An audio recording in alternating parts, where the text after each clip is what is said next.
Hey everyone, this is Chanit Nani and I welcome you all to Magnet Brains Hindi, एक ऐसा channel जहां आपको मिलती है स्कूल एजुकेशन बिल्कुल फ्री ऑफ कॉस्ट। साथ ही साथ अगर आप डिफरेंट कोर्सेज जैसे कि अगर आप इंग्लिश मीडियम का कुछ भी पढ़ना चाहते हैं, अब इंग्लिश मीडियम का मेरा मतलब सिर्फ ये नहीं है कि जो आपके स्कूल का करिकुलम होता है, सिलेबस होता है सिर्फ वो, इसके अलावा भी आपके पास कई ऐसी चीज़ें होती हैं सीखने के लिए जिससे आप अपना जो नॉलेज है, जो ज्ञान है वो बिल्कुल बढ़ा सकते हो। साथ ही साथ अगर आप डिफरेंट डिफरेंट एग्जाम्स जैसे कि NTSC, olympiad, spoken English course हो गया या फिर आईआईटी, जेईई, नीट, ये सारे एग्जाम्स हो गए, यूपी बोर्ड का सिलेबस हो गया, कुछ भी पढ़ना चाहते हो इसीलिए क्योंकि वो आपके सिलेबस का पार्ट है या फिर इसलिए क्योंकि उससे आप कुछ ना कुछ सीखोगे, तो ये सारी चीज़ें आप मैग्नेट ब्रेन्स के प्लेटफॉर्म से पढ़ सकते हैं, अगेन फ्री ऑफ कॉस्ट। साथ ही साथ ये सब चीज़ें एक प्रॉपर ऑर्डर में अरेंज्ड आपको मिल जाती हैं हमारी वेबसाइट पे। तो वेबसाइट पे विजिट करके आप सारी चीज़ों को अपनी आंखों के सामने देख सकते हैं ताकि आप बस चूज करें जो भी आपको पढ़ना है और आप रिस्पेक्टिव वीडियो तक बहुत आसानी से पहुंच सके। अब कैसे वेबसाइट पे पहुंचना है, वीडियोस को कैसे एक्सेस करना है, डिफरेंट कोर्सेज को कैसे एक्सप्लोर करना है, सब आपको मैं बताने वाली हूँ इन डिटेल, बट कब, इस वीडियो के एंड में। बट अब हम बात कर सकते हैं आज के टॉपिक के बारे में। तो भाई आज हम क्या करने वाले हैं, एक और कंप्लीट चैप्टर रिविजन देखेंगे हम, और ये है आपकी सेकेंड बुक का लास्ट सेकेंड यानी चैप्टर नंबर 9 और वो है भोली। अभी भोली जैसे ही वर्ड आता है तो आप डेफिनेटली इसका मीनिंग पहले से ही जानते हो कि अगर कोई भी ऐसा पर्सन होता है जो है ना शातिर नहीं होता है, चालाक नहीं होता, बहुत ही लाइक सीधा साधा होता है, तो हम उसको भोली कह देते हैं कि यार ये तो बड़ी भोली है, तो बड़ा भोला है, राइट। बट यहाँ भोली का मतलब क्या है, सिर्फ इतना नहीं कि नॉर्मली शातिर ना होना, बल्कि यहाँ पर मतलब है किसी पर्सन को एक तरीके से मूर्ख बुलाना, यानी उसमें इतनी बुद्धि नहीं है, उसमें इतना दिमाग नहीं है, नॉर्मल नहीं है उसकी बुद्धि, ये सारी चीज़ें जो हैं यहाँ पर एक वर्ड में समा गई हैं और वो है वर्ड भोली। और ये है एक छोटी सी बच्ची का नाम जिसका असली नाम तो सुलेखा है, बट इसे सब भोली भोली कह के चिढ़ाते हैं, बुलाते हैं। और ऐसा क्यों है, क्या होता है, आगे जाके स्टोरी में क्या चेंजेस आएंगे, आपको कितने महत्वपूर्ण, कितने इंपॉर्टेंट मैसेजेस मिलेंगे, वो सब आपको पता चलेगा इस स्टोरी के दौरान। तो अब हम स्टार्ट कर सकते हैं आज के चैप्टर को, जो कि है भोली। बहुत ही आसान सी कहानी है, ज़्यादा चीज़ें नहीं हैं जो ध्यान में रखनी पड़ेंगी, अब ऑटोमेटिकली आपके दिमाग में बैठता जाएगा। बट हाँ, इससे क्वेश्चंस जो है ना वो अक्सर बहुत डायरेक्ट तो आते हैं, बट आप चीज़ों को कैसे एक साथ लिख रहे हैं, क्या कर रहे हैं, वो बड़ा टेस्ट होता है। तो प्लीज़ इसमें क्या क्या सीखने को मिल रहा है, चैप्टर में क्या इंपॉर्टेंट पॉइंट्स हैं, सब मैं जो भी बताऊँ उसे ध्यान से समझते चलना है। क्लियर? ऑलराइट, चलिए स्टार्ट करते हैं एक छोटे से इंट्रोडक्शन के साथ। तो भाई किसने कहानी लिखी है, पहला इंपॉर्टेंट पॉइंट है जो कि है के अब्बास। अभी ना कभी ऐसा होता है जब पेपर आता है ना, तब बच्चे ये ज़रूर पूछते हैं कि क्या हमें लेखक का या कवि का नाम जो है वो ध्यान में रखना जरूरी है।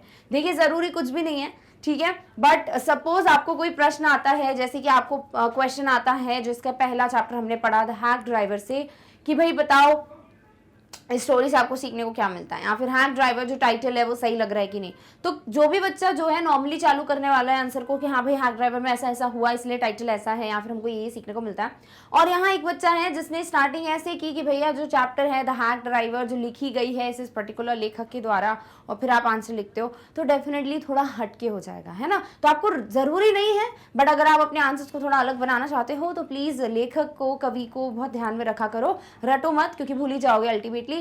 थोड़ा समझ समझ के चलो, बार बार स्टोरी को एंजॉय करो तो शायद आपको नाम खुद ब खुद याद हो जाए। क्लियर? ओके, चलिए।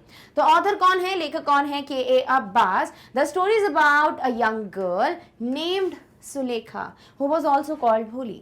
तो ओरिजिनल नाम क्या है, सबसे पहला इंपॉर्टेंट पॉइंट कि इस पर्टिकुलर स्टोरी की जो मेन पात्र हैं, जो मेन कैरेक्टर हैं वो है सुलेखा, बट सुलेखा को सिर्फ लोग कहते हैं भोली। क्यों बुलाते हैं भोली, थोड़ी हिंट दे चुकी हूँ, बाकी आपको पूरे रीजंस आगे जाके मिल जाएंगे। और इसीलिए चैप्टर भोली जो है, टाइटल ही इसीलिए दिया है भोली क्योंकि पूरी कहानी इस पर्टिकुलर कैरेक्टर के आसपास ही रिवॉल्व करने वाली है। She was treated with contempt by everyone for her appearance and lack of intelligence. इसको ना बहुत ही लाइक हेट किया जाता है, sort of hate in the sense, ऐसा नहीं कि बहुत नफरत हो रही है कि इंसान अच्छा नहीं है, ऐसा नहीं, मतलब बहुत बुरी तरीके से ट्रीट किया जाता है सुलेखा को। क्योंकि एक तो इसका अपीयरेंस जो है, जैसी वो दिखती हैं उसमें कुछ तो पॉइंट है जो मैं आपको आगे जाके बताऊंगी। तो जैसी ये दिखती हैं यानी अपीयरेंस, और क्योंकि इनमें इतनी बुद्धि नहीं है, चालाकी की कमी है, बुद्धि की कमी है, तो इसीलिए इनको सिर्फ जो है सब लोग भोली भोली बोल के चिढ़ाते हैं, साथ ही साथ इनको बहुत बुरी तरीके से ट्रीट करते हैं। When she grew up, her marriage was fixed to a greedy middle-aged man, but she refused to marry him. आगे जाके क्या होता है ना, अभी तो आप स्टोरी पढ़ोगे जब भोली छोटी है, टुवर्ड्स द एंड यानी कि आखिर में आपको पता चलेगा कि भोली बड़ी हो चुकी हैं और उनकी शादी तय की गई है एक बहुत ही ज़्यादा लालची और एक बहुत ही ओल्ड पर्सन के साथ। इतने ओल्ड है वो कि वो भोली के पापा की एज के बराबर है। तो इतने ओल्ड इतने ग्रीडी पर्सन के साथ इनकी शादी फिक्स होती है। क्यों होती है पता चलेगा आपको। और शादी फिक्स हो गई है, शादी का दिन है, बट भोली जो है शादी करने से मना कर देती हैं, रिफ्यूज कर देती हैं। ऐसा क्यों होता है और क्या ये सही था भोली का डिसीजन, सब कुछ आपको जानना है इस पर्टिकुलर कहानी में, क्योंकि इन्हीं सब चीज़ों पे बेस्ड क्वेश्चंस आते हैं। क्लियर? ऑलराइट, चलिए अब हम स्टार्ट कर सकते हैं अपना मेन पॉइंटर, बट पहले इसको हिंदी में डिस्कस करते हैं। तो लेखक है के अब्बास। कहानी सुलेखा नाम की एक युवा लड़की की है जिसे भोली भी कहा जाता था। तो ये कहानी जिस कैरेक्टर की है, जिस पर्टिकुलर पात्र की है, वो है सुलेखा, बट इन्हें सब भोली भोली बुलाते हैं। उसके दिखावट और बुद्धि की कमी की वजह से सब उसका तिरस्कार करते थे। किसका तिरस्कार करते थे? भोली का। किस लिए? एक तो वो कैसी दिखती हैं उस वजह से, दूसरी बात क्योंकि उनमें बुद्धि इतनी नहीं थी। जब वह बड़ी हुई तो उनकी शादी एक लालची अधेड़ उम्र के आदमी से तय हो गई, लेकिन उसने उससे शादी करने से इनकार कर दिया। तो भोली जो है जब वो बड़ी हो जाती हैं तो उनकी शादी फिक्स की जाती है एक अधेड़ उम्र के पर्सन के साथ, और वो इंसान के साथ ये शादी से फिर बाद में मना कर देती हैं। और ये पूरी कहानी जो आपको जाननी है ताकि आप ये सारी चीज़ों का डिटेल जान सको। ठीक है, आई होप इतना इंट्रोडक्शन काफ़ी था। अब हम अपनी स्टोरी पे आ सकते हैं। Name Sulekha. Since her childhood called her Bholi. Bholi means simpleton.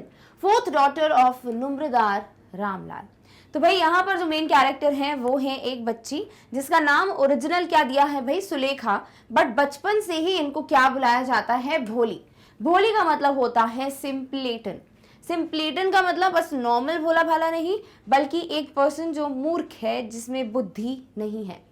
ये क्या है भाई? ये रामलाल जी की चौथी बेटी हैं। ठीक है, तो इनकी ऑलरेडी 3 सिस्टर्स हैं, भाई भी हैं इनके, और ये क्या है? सबसे छोटी और 4th नंबर पे जो बेटी है वो। पापा क्या है? नुम्रदार। क्लियर? 10 months old. अब पहली कहानी आती है कि क्यों इनमें बुद्धि की कमी है। ठीक है, सो 10 months old had fallen of the caught on her head. जब ये सिर्फ 10 महीने की थी, सिर्फ और सिर्फ 10 महीने की थी, तब ये अपने सर के बल जो है पलंग से गिर गई थी। कॉट क्या होता है? एक पलंग। ठीक है, खटिया सॉर्ट ऑफ, जिसमें ये बच्ची सो रही थी और 10 महीने की थी और तभी अपने सर के बल गिर गई। Perhaps it had damaged some part of her brain, और शायद इसी वजह से उनके ब्रेन का कुछ हिस्सा जो है वो डैमेज हो गया था। Remained a backward child, और इसीलिए वो बहुत ही बैकवर्ड चाइल्ड बन के रह गई, यानी कि जिसकी ना ग्रोथ जो है, मेंटल ग्रोथ या थोड़ा सीखने की क्षमता वो बहुत स्लो हो गई थी। इतनी जल्दी जल्दी चीज़ें ना तो वो सीख रही थी, ना कुछ हो रहा था ऐसे कि इंटेलिजेंस हो, नॉर्मल एवरेज हो, बिल्कुल भी नहीं। तो इनकी जो बुद्धि है वो इतनी स्लो क्यों हो गई थी, रिटार्डेड क्यों हो गई थी? बिकॉज ये सर के बल 10 महीने की उम्र, इतनी छोटी उम्र में गिर गई थी। Came to be known as Bholi, और तभी से इनको भोली भोली बोलने लगे कि भैया ये तो मूर्ख है, सिंपलेटन है, ये तो सुलेखा तो नहीं बोलना, भोली भोली बोलना है। At birth was very fair and pretty. अब आ जाते हैं अपीयरेंस पे, ये जिनकी जो दिखावट की बात की गई है। तो जब इनका जन्म हुआ था तभी क्या थी? बड़ी गोरी और बहुत ही खूबसूरत सी थी। ठीक है, बहुत ही प्यारी सी खूबसूरत सी बच्ची थी ये, और मस्त फेयर थी। 2 years ओल्ड। अब एक और चीज़ है यहाँ पर कि ये जो वर्ड फेयर है ना, ये भी आपको यहाँ दिया। वैसे इस पर कभी क्वेश्चन पूछा नहीं गया है, बट मुझे लगता है मुझे हाईलाइट कर लेना चाहिए कि बेसिकली जो दिमाग होता है ना लोगों का, वो यही होता है कि if you are fair then only you are good looking, है ना। If you are like pretty, इसका मतलब उनके लिए प्रिटी क्या होता है? जो बहुत गोरा हो, क्लियर स्किन हो, वही सुंदर है ना। तो वही चीज़ यहाँ पे भी बताइए कि भाई जब पैदा हुई ना तब गुड लुकिंग थी। क्यों? क्योंकि वो गोरी थी और प्रिटी थी। क्यों भाई? नॉर्मली नहीं हो सकते प्रिटी, बट ये भी चीज़ यहाँ बताई गई है, तो सोच बताई गई है यहाँ पे लोगों की। 2 years ओल्ड, जब ये 2 साल की थी, had an attack of small pox, इनको स्मॉल पॉक्स हो गया था। Only I saved, entire body permanently disfigured by deep black pock marks.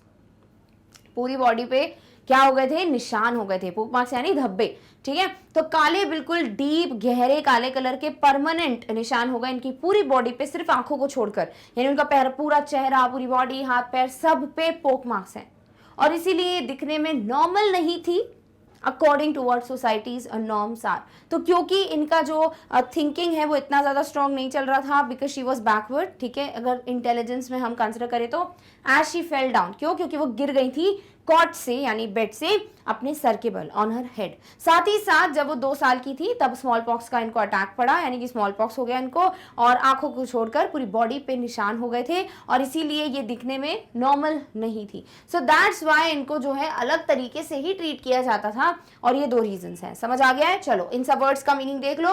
सबसे पहले word simpleton, a foolish person easily tricked by others. कोई भी पर्सन जो बहुत बेवकूफ कहलाता है, यानी जिसको ना कोई भी उल्लू बना सकता है, that is simpleton, so that is अनाड़ी।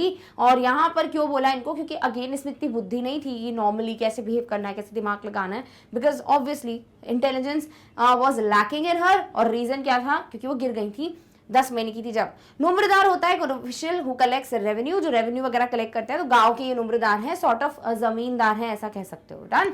नेक्स्ट बात करते हैं हम वर्ड कॉट की। कॉट मतलब होता है पलंग, बेड या खाट, खटिया।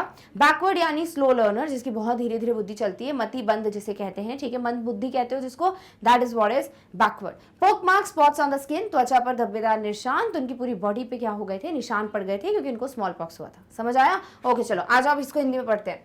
नाम है सुलेखा, बचपन से ही उसे भोली कहा जाता था, जिसका अर्थ मूर्ख होता है। भोली जमींदार रामलाल की चौथी बेटी थी, तो 4th नंबर पे इनका ये बेटी है रामलाल की। 10 महीने की थी जब ये सिर के बल चारपाई से गिर गई थी। शायद इससे उनके दिमाग का कोई हिस्सा क्षतिग्रस्त यानी कि डैमेज हो गया था।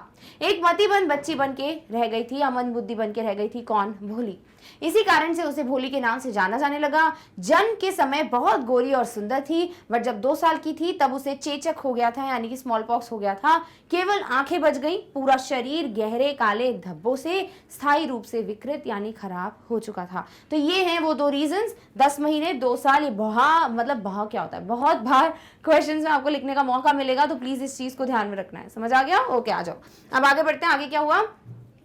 Little Sulekha could not speak till she was 5। भाई अब ग्रोथ नॉर्मल हो नहीं रही है, क्योंकि ब्रेन के बल ऑब्वियसली गिरना, सर के बल गिरना कोई नॉर्मल नहीं होता। तो अगर सच्ची में एक डैमेज हो गया होगा ब्रेन में, तो उससे बाकी की भी जो ग्रोथ है वो रुक जाएगी। तो ये बात भी नहीं कर पाती थी जब तक ये 5 साल की हो गई थी, यानी 5 साल की उम्र तक वो बोल नहीं पाती थी। बट जब बोलना चालू किया तो क्या हुआ? At last learn to speak stammered. जब बोलना चालू किया 5 साल की उम्र के बाद, पर वो नॉर्मल नहीं बोल पाती थी, यानी वो हकला के बात करती थी, रुक रुक के बात करती थी।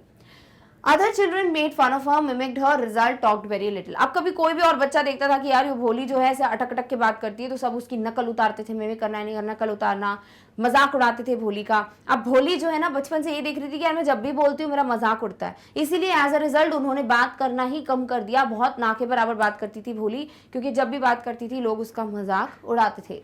Ramlal 7 children, 3 sons 4 daughters, youngest Bholi. Ramlal के कितने? 7 बच्चे हैं, जिनमें से 3 बेटे हैं, 4 बेटियां हैं, और सबसे छोटी बेटी है भोली। Prosperous farmers household, plenty to eat and drink. All the children except भोली healthy and strong. इनकी फैमिली बहुत ही ज्यादा अच्छे घर है, लाइक पैसा वैसा है इनके पास। प्रॉस्परस यानी कि बहुत ही अच्छा, हंसता खेलता फूलता, मतलब बहुत ज्यादा पैसा वैसा जो है सब है इनके पास। किसान हैं ये लोग, ठीक है। और plenty to eat and drink, बहुत ज्यादा सब कुछ खाना पीना जो भी चीजें होती जरूरत है सब कुछ बहुत ज्यादा इनके घर में। सारे बच्चे जो हैं सिर्फ भोली को छोड़कर क्या थे? हेल्दी और स्ट्रांग थे, नॉर्मल थे, जो नॉर्मल होता है कि भैया फिट हैं, हेल्दी हैं। बट भोली जो है she was not that healthy, because क्योंकि उनकी जो दिमागी हालत थी that was also okay, like she was not like mad और सॉर्ट ऑफ, बट क्या था भाई उनकी जो एक ग्रोथ है, मेंटल ग्रोथ, वो इतनी ज्यादा स्पीड में नहीं हो रही थी। साथ ही साथ जब वो बात करती थी तो स्टैमर करती थी। ऑल्सो उनके चेहरे पे पूरी बॉडी पे क्या थे? निशान थे। क्लियर? ओके। वर्ड देख लो, stammered which is fumbled for words. वैसे ये स्टैमर्ड वर्ड हमने बहुत बार देखा है गैस। हैक ड्राइवर में मैंने आपको बोला था शायद कि स्टैमर्ड वर्ड हम भोली में देखेंगे, तो याद रखना। तो स्टैमर्ड यानी फंबल्ड फॉर वर्ड्स, यानी हकलाना। मिमिक यानी किसी को भी कॉपी करना, इमिडिएट करना, ठीक है, नकल उतारना। प्रॉस्परस यानी कि डूइंग वेल, रिच, बिल्कुल परफेक्ट, समृद्ध परिवार। प्लेंटी मतलब बहुत सारा, अ लॉट ऑफ, जिसे हम बहुत कहते हैं। क्लियर? ओके। हिंदी देख लो। नन्ही सुलेखा 5 साल की उम्र तक बोल नहीं पाती थी, आखिर में उसने बोलना सीखा। तो जब भी छोटी थी सुलेखा 5 साल की उम्र तक बात तक नहीं कर पाती थी, बट जब उन्होंने फाइनली बात करना चालू किया, क्या हुआ भाई? हकलाने लग गई। तब वो हकलाने लग गई, बोल बोल के रुकने लगी। अन्य बच्चे उसका मजाक उड़ाते थे, उसकी नकल करते थे। नतीजा यह हुआ कि भोली बहुत कम बोलती थी।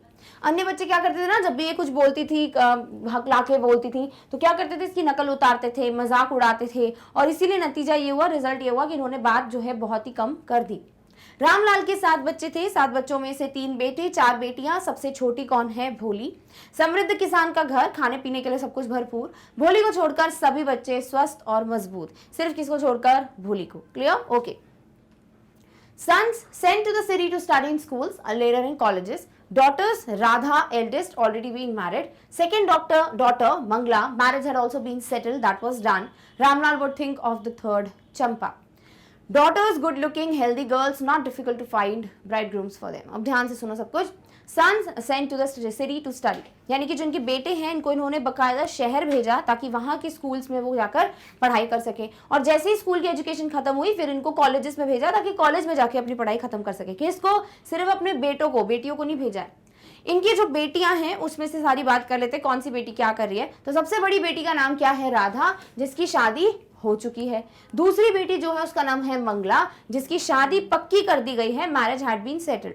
अब क्योंकि शादी पक्की हो गई है तो अब रामलाल सोचेंगे अपनी तीसरी बेटी जो कि है चंपा। तो पहली कौन सी? राधा, देन मंगला, देन चंपा, ये ध्यान में रखना। चौथी बेटी कौन है? भोली।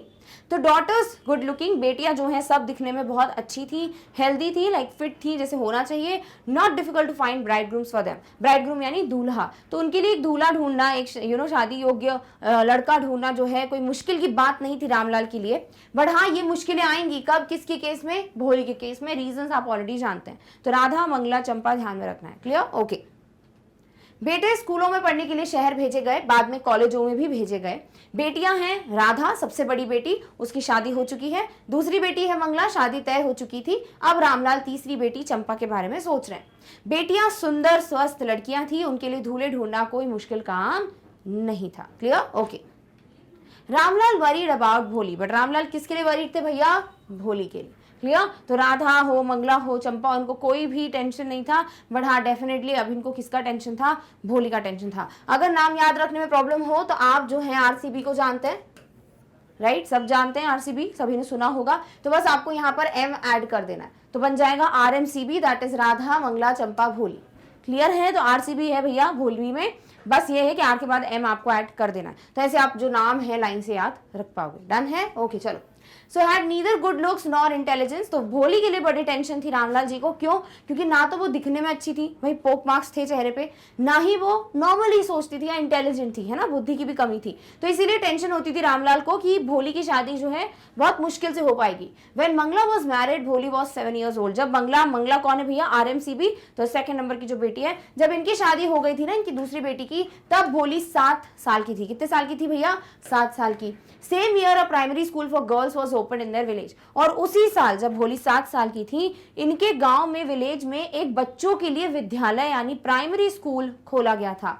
तहसीलदार Sahib came to perform its opening ceremony, said to Ramlal as a revenue official, representative of the government in the village, must set an example to the villagers. Must send your daughters to school. अब होता क्या है कि तहसीलदार साहिब जो हैं वो आए हुए हैं स्कूल का इनॉग्रेशन करने, ऐसे रिबन विबन कट करने आते हैं। तो तहसीलदार जी जो हैं वो रामलाल को बोलते हैं कि भाई तुम क्या हो? एक रेवेन्यू ऑफिशियल हो, ठीक है, तुम नंबरदार हो, तो डेफिनेटली तुम क्या हो? गवर्नमेंट को, सरकार को अपने विलेज में रिप्रेजेंट करते हो, उसका प्रतिनिधित्व करते हो।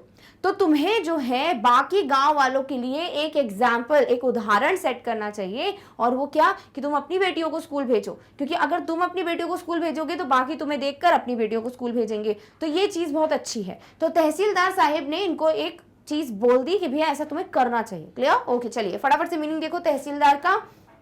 टैक्स ऑफिसर, जिसका मतलब होता है कर अधिकारी। रिप्रेजेंटेटिव, अ पर्सन चोजन और अपॉइंटेड टू एक्ट और स्पीक फॉर अनदर और अदर्स, यानी जब जैसे गवर्नमेंट का रिप्रेजेंटेटिव, तो भैया गवर्नमेंट की तरफ से ये बोलेंगे। जैसे अगर मैग्नेट ब्रेन्स की मैं रिप्रेजेंटेटिव हूँ सपोज अभी, तो मैं जो कुछ बोल रही हूँ भैया मैग्नेट ब्रेन्स से रिलेटेड अभी मैं बात करूंगी, ऐसा टाइप का हो जाता है। तो आप अपने स्कूल के रिप्रेजेंटेटिव हो, तो भैया आप अपने स्कूल की तरफ से सिलेक्ट किए गए हो कि आप उनको रिप्रेजेंट करोगे, आप उनकी तरह जो है बात करोगे, ठीक है। तो ये सारी चीजें होती है रिप्रेजेंटेटिव का मतलब। और यहाँ पर रामलाल जो है वो सरकार के प्रतिनिधित्व कर रहे हैं, कहां पर, अपने गांव में, तो यहां वो हो गए प्रतिनिधि। और इसीलिए बोला गया कि भैया तुम एक एग्जाम्पल, एक उदाहरण सेट करो, अपनी बेटियों को स्कूल भेजो ताकि बाकी अपनी बेटियों को भी स्कूल भेजें। क्लियर? ओके, चलो इसी को हिंदी में देखते हैं। सो रामलाल भोली के बारे में बड़े चिंतित थे। ना तो वह अच्छी दिखती थी और ना ही बुद्धिमान थी। जब मंगला की शादी हुई थी, भोली कितनी साल की थी? 7 साल की। उसी साल उनके गांव में लड़कियों के लिए एक प्राथमिक यानी प्राइमरी विद्यालय खोला गया था। इसका उद्घाटन समारोह करने आए थे तहसीलदार साहब। रामलाल से कहा तहसीलदार जी ने कि राजस्व अधिकार के रूप में गांव में सरकार के प्रतिनिधि हो तुम, है ना। रामलाल कौन है? प्रतिनिधि। तो गांव वालों के लिए एक मिसाल कायम करनी चाहिए, अपनी बेटियों को स्कूल अवश्य भेजो। तो भैया तुम्हें अपनी बेटियों को स्कूल भेजना चाहिए, ये किसने बोला? तहसीलदार ने। क्लियर? ओके, चलो आगे देखते हैं अब ये स्कूल भेजने वाले हैं कि नहीं। That night Ramlal consulted his wife. Are you crazy? If girls go to school, who will marry them? Ramlal said, no courage to disobey the tehsildar. At last wife said, send भोली to school. अब रामलाल अपनी जो धर्म पत्नी है, जो wife है, उनके साथ उस रात को बैठ के डिस्कस कर रहे हैं कि भाई क्या करना चाहिए, क्योंकि तहसीलदार साहिब ने मुझे बोला है कि अपनी बेटियों को स्कूल भेजो, तो हम क्या करें, लाइक अपनी बेटी को स्कूल भेजें। तो उनकी वाइफ जो है बहुत गुस्से में आ जाती है और बोलती है कि तुम पागल हो गए हो, लड़कियों को कोई स्कूल भेजता है? अगर लड़कियों को स्कूल भेजेंगे तो उनकी शादी नहीं होगी। तो ये एक और चीज है जो बताई गई है कि कैसा एक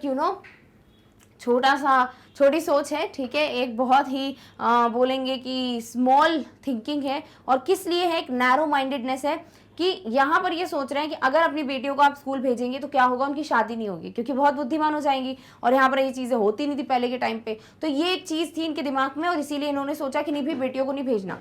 बट रामलाल फंस चुके थे, क्योंकि तहसीलदार साहिब का जो कहा हुआ चीज़ है या जो आदेश है सॉर्ट ऑफ, उसे वो इनकार नहीं कर सकते थे। उनमें इतनी हिम्मत नहीं थी कि वो मना कर दे कि नहीं बोल के चला गया तहसीलदार, तो जाने तो मैं तो अपनी बेटी को नहीं भेजूंगा, उनको भेजना तो पड़ेगा।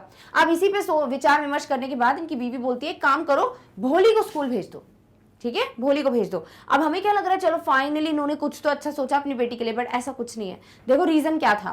There is little chance of her getting married, her ugly face, lack of sense, let the teachers at school worry about हर।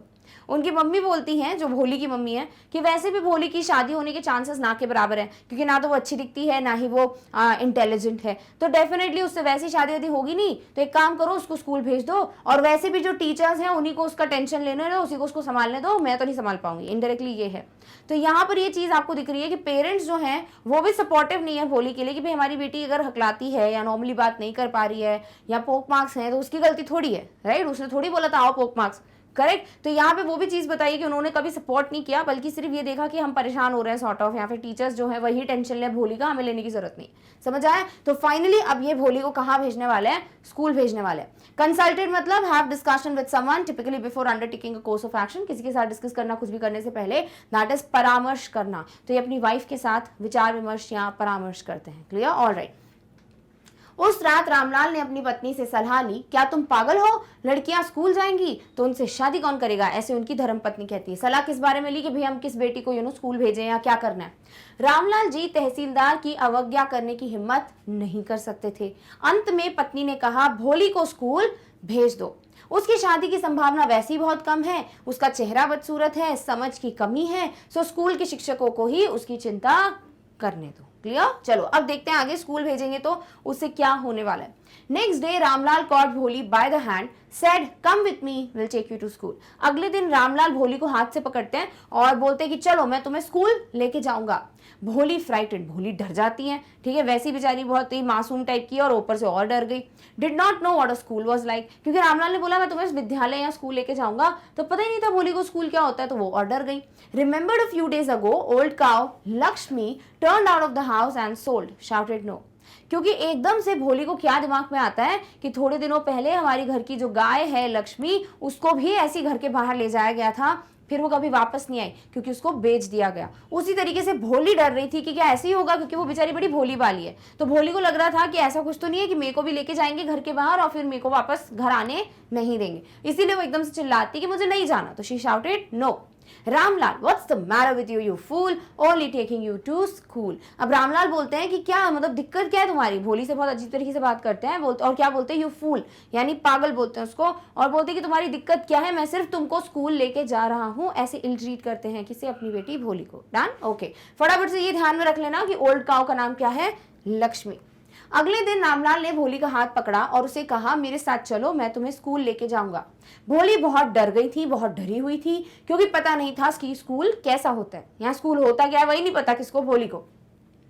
याद किया कि कुछ दिनों पहले एक बूढ़ी गाय, जिनके घर की गाय थी लक्ष्मी, घर से बाहर ले जाई गई थी और उसको फिर बेच दिया गया था। भोली चिल्लाई, नहीं, यानी कि मुझे नहीं जाना।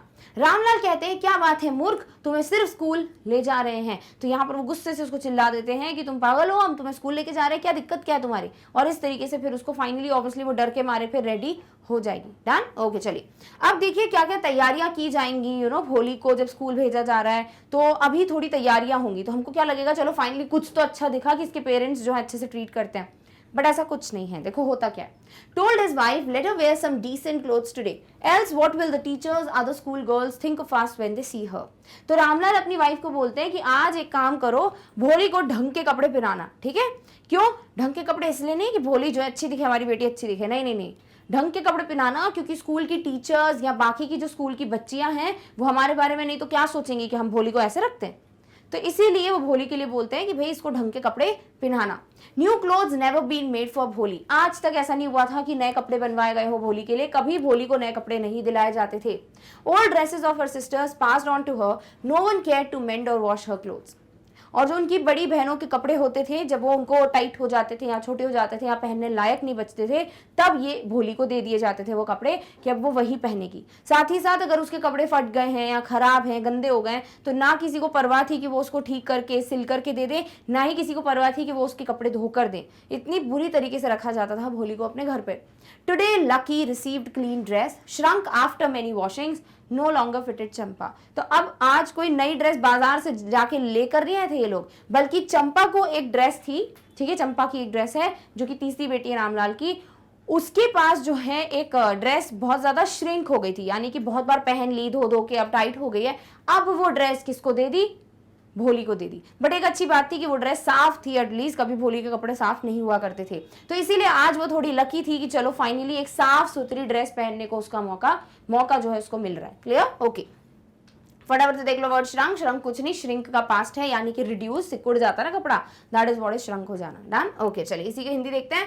अपनी पत्नी से कहा, आज भोली को अच्छे कपड़े पहनाना, नहीं तो शिक्षक क्या सोचेंगे, अन्य स्कूली छात्राएं इसे देखकर हमारे बारे में क्या सोचेंगे। तो अभी भी खुद का लगा पड़ा है। और रामलाल को ना आप देखोगे पूरी स्टोरी में कि इनको अपनी इज्जत की बड़ी परवाह होती है कि भैया मेरी रिस्पेक्ट, ये चीज बड़ी उनके दिमाग में। ये नहीं है कि मैं घर में ट्रीट कैसे कराऊं अपनी बेटी को, नहीं, बस लोग कुछ ना कहें कि कैसे कपड़े पहना के भेजें अपनी बेटी को। नए कपड़े भोली के लिए कभी नहीं बने, कभी आज तक नहीं हुआ कि भोली को नए कपड़े बना के दिए हो। उसकी बहनों के पुराने कपड़े उसे दिए गए, किसी ने उसके कपड़े ठीक करने या धोने की परवाह कभी नहीं की।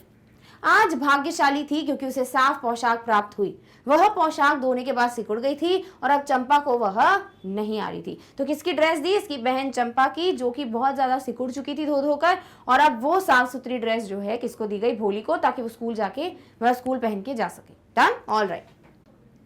Was even bathed, oil was rubbed into her dry and matted hair। यानी कि ये जो हमने चीज बोली कि भाई पहली बार उसको साफ कपड़े दिए गए थे, ये तो ठीक है, एक चीज नहीं है ये, और भी चीजें हैं जो भोली को बहुत अजीब तरीके से ट्रीटमेंट मिलता था एंड पहली बार कुछ अच्छा हो रहा था।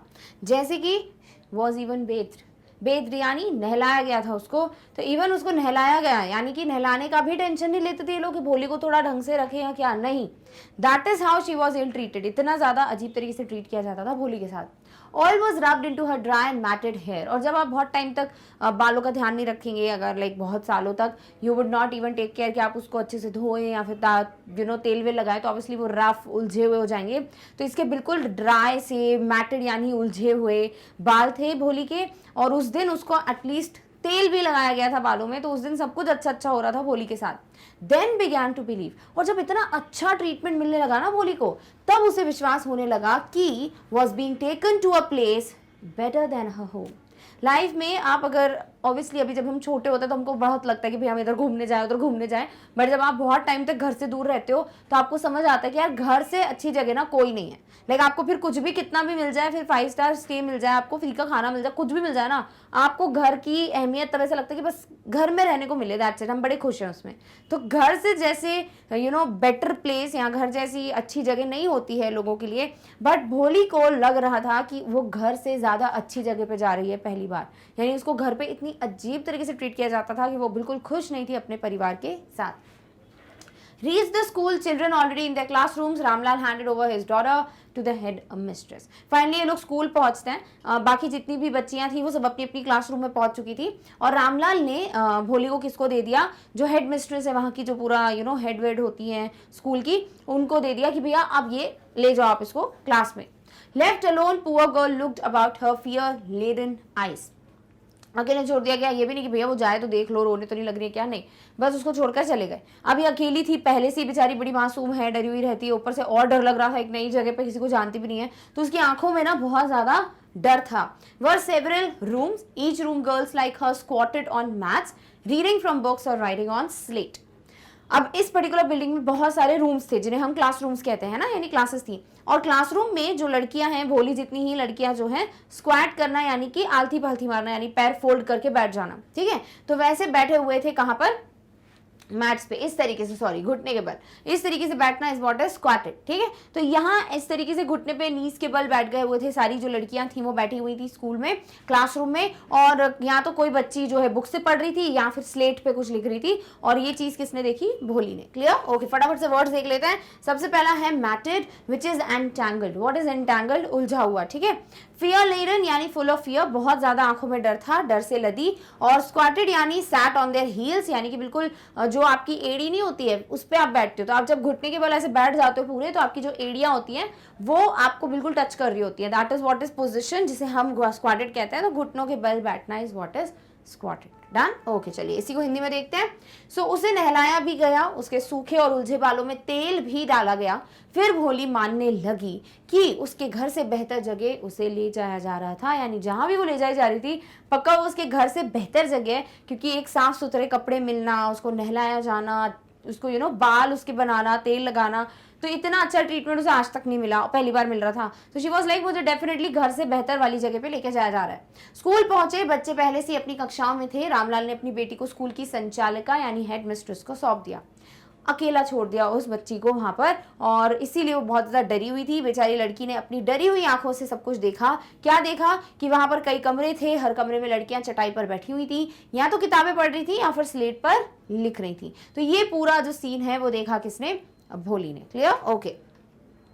Headmistress asked Bholi to sit down in a corner in one of the classrooms. अब ये जो संचालिका थी, हेडमिस्ट्रेस थी, उन्होंने भोली को बोला कि भैया ये क्लास है, इसमें जाके कोने में बैठ जाओ।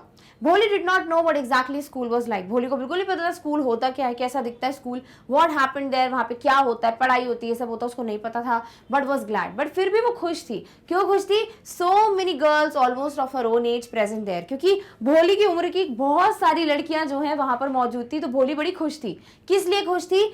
Hoped one of these girls might become her friend, क्योंकि उनके कोई दोस्त थे नहीं, भोली को सब चिढ़ाते ही थे, सब उसका मजाक उड़ाते थे, कोई दोस्ती तो करता नहीं था उससे। तो उसको ऐसा लग रहा था कि मतलब इतनी सारी बच्चियां हैं स्कूल में, तो शायद इनमें से एक जो है वो मेरी दोस्त बन जाएगी। और यही आशा के साथ, इस उम्मीद के साथ, होप के साथ वो बड़ी खुश हो गई जब उसने इतनी सारी लड़कियों को वहां पर देखा। Clear, okay.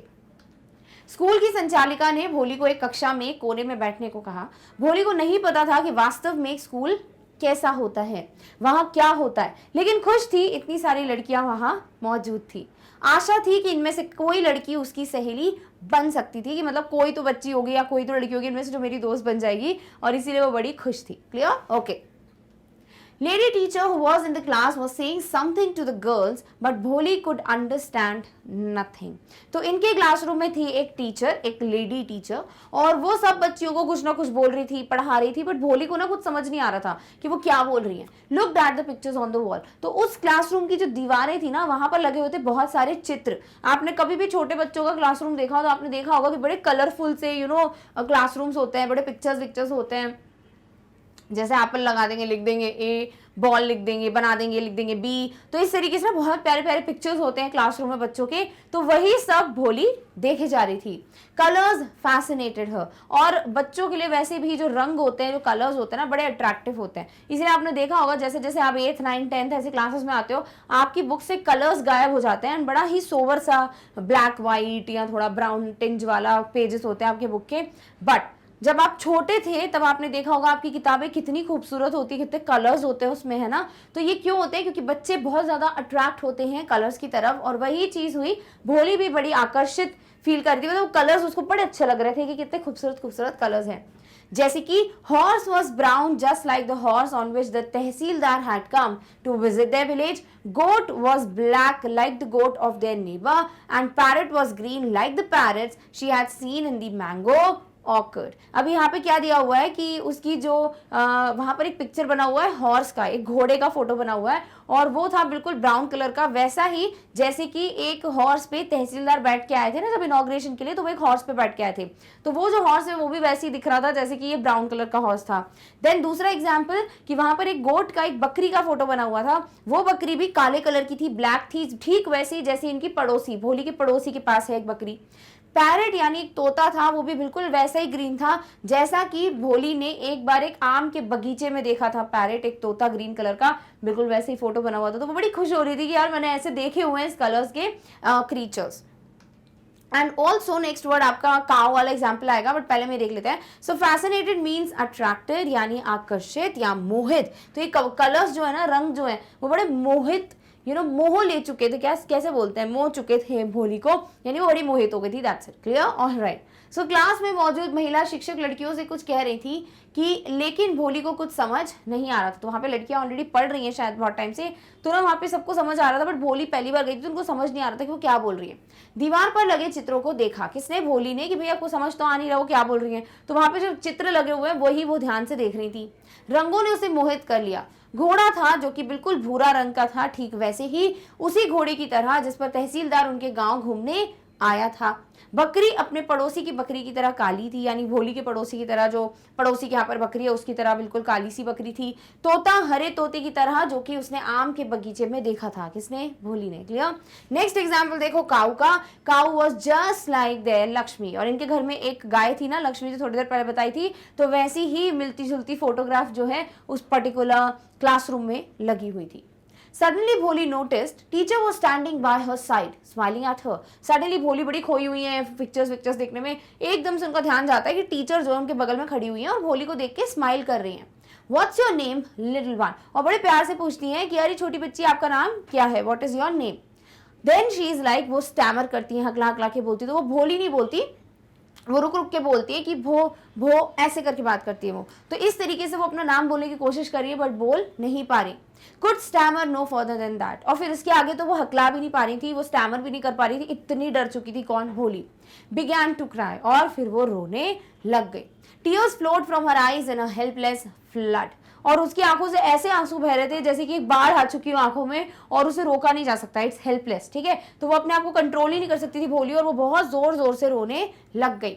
Kept her head down, अपना जो सर है वो नीचे कर लेती हैं। सैट इन हर कॉर्नर, और एक क्लासरूम के कॉर्नर में कोने में बैठ जाती हैं। Not daring to look up at the girls was still laughing at her, और उसमें इतनी हिम्मत ही नहीं हो रही थी कि जो आसपास की बच्चियां थी ना, जिसमें से उसको उम्मीद थी कि कोई उसकी दोस्त बन जाएगी, उन सबको वो देख भी नहीं रही थी सर ऊपर करके, क्योंकि सब उस पर हंस रहे थे। क्यों हंस रहे थे? क्योंकि उसने क्या किया था भाई, हकला रही थी, वो स्टैमर कर रही थी। स्कूल बेल रैंग, और अब क्या होता है, स्कूल की जो बेल है उसकी घंटी बजती है। All girls scurried out of the classroom, अब जैसी स्कूल की बेल रिंग होती है, छुट्टी हो गई, यहाँ पे क्लास छूट चुकी है, तो बच्चे कैसे भागते हैं ना तेजी से, वैसे ही वहाँ पे जितनी भी लड़कियां थी इस क्लासरूम में, दे स्करीड मतलब बहुत तेजी से भागना, तो बहुत स्पीड में वो जो है क्लासरूम छोड़ के बच्चे भागते हैं। भोली डेड नॉट लीव हर, जो कॉर्नर है, तो भोली वॉज इतनी ज्यादा डरी हुई थी वो कि डेफिनेटली शी वाज लाइक कि मेरे को कॉर्नर छोड़ के नहीं जाना है, ठीक है। तो वो वहां से उठ भी नहीं रही थी, इतनी ज्यादा डर चुकी थी। हेड स्टिल लोवर्ड, अभी भी उसका सर नीचे था। केप्ट ऑन सॉबिंग, सॉब करना यानी सिसकियां लेना, जब आप बहुत ज्यादा रोते हो तो बाद में नहीं ऐसे करके हम आवाजें करते हैं ना, तो वही चल रहा था भोली का, यानी कि वो बहुत ज्यादा रो रही थी बेचारी, इतनी ज्यादा डर चुकी थी। Clear, okay. स्टैमर वर्ड हम ऑलरेडी देख चुके हैं, फिर से देख लो, which is fumble for words, हकलाना, स्करीड इज रैन और मूव्ड हरिडली, कहीं पे बहुत तेजी से भागना, सो जल्दी जल्दी दौड़ना, सॉबिंग यानी नॉइजी क्राइंग, जिसे रोना या फिर कह सकते हो सिसकियां लेना, क्लियर, ओके। गाय बिल्कुल उनकी लक्ष्मी के जैसी थी, तो जैसे एग्जांपल्स दिए ना, हॉर्स के, गोट के, then parrot and then cow. अचानक भोली ने देखा कि शिक्षिका उसके पास खड़ी थी और उसे देखकर मुस्कुरा रही थी। तुम्हारा नाम क्या है, ऐसा उन्होंने पूछा। भोली क्योंकि हकलाती थी तो वो भोली ना बोलकर वो बोलने लगी भ भ भ, ऐसे करके वो अपना नाम बोलने लगी। इससे आगे हकला भी नहीं पा रही थी और रोने लगी। उसकी आंखों से आंसू बहने लगे। उसने अपना सर नीचे करा, वह कोने में बैठ गई और लड़कियों को देखने की हिम्मत भी नहीं कर रही थी। क्यों? क्योंकि वो सब उस पर हंस रहे थे। स्कूल की घंटी बजी, सभी छात्राएं कक्षा से बाहर निकली। भोली ने हिम्मत, अपना कोना छोड़ने की हिम्मत भी नहीं की, यानी उसको बिल्कुल हिम्मत नहीं हो रही थी कि वो कोना छोड़कर जाए भी, सिर्फ फिर भी नीचे था और सिसकती रही। तो अभी भी सर नीचे रखा हुआ है, उठने की बिल्कुल हिम्मत नहीं कर रही है, वो इतनी ज्यादा डर गई हैं और बहुत ज्यादा सिसकियां ले रही हैं। Done, okay. Bholi teacher's voice, so soft, soothing, all her life had never been called like that, touched her heart. अब एकदम से एक टीचर जो है वो बहुत प्यार से बोलती है इसको भोली, ठीक है। और जो टीचर है उनकी आवाज़ बड़ी सूदिंग सी, बड़ी अच्छी सी आवाज़ थी। और ऐसा ना भोली को इसलिए भी इतना लग रहा था क्योंकि आज तक भोली को किसी ने प्यार से नहीं बुलाया था। सब ऐसे बोलते थे भोली ऐसे ऐसे करके मजाक उड़ाना एंड एवरीथिंग, कभी किसी ने उसको प्यार से उसका नाम नहीं बुलाया। तो भोली बड़ी शॉक्ड हो गई, मतलब उनके दिल पे लग गई वो बात, दिल को छू गई कि इतने प्यार से कोई उसको बुला रहा था।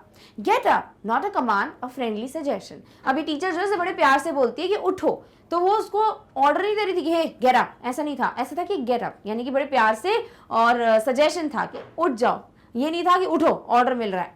भोली गॉट अप, अब भोली उठ गई क्योंकि ऑब्वियसली टीचर इतने प्यार से बोल रही, तो भोली डरी हुई नहीं थी। Now tell me your name, अब मुझे अपना नाम बता।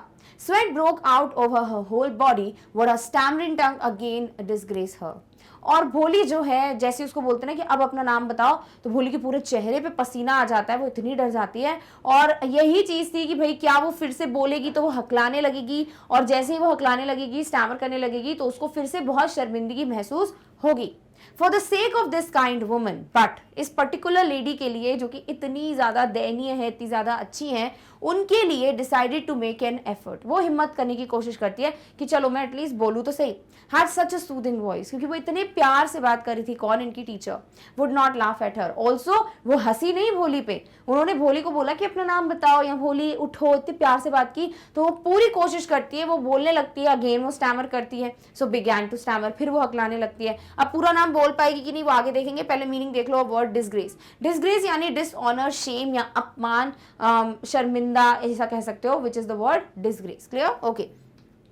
शिक्षिका ने पुकारा भोली। शिक्षिका की आवाज इतनी कोमल और सुखदायक कि भोली को उसकी सारी जिंदगी में कभी ऐसे नहीं बुलाया गया था। यह उसके दिल को छू गया। उठो, शिक्षिका ने कहा। आदेश नहीं था, एक दोस्ताना सुझाव था।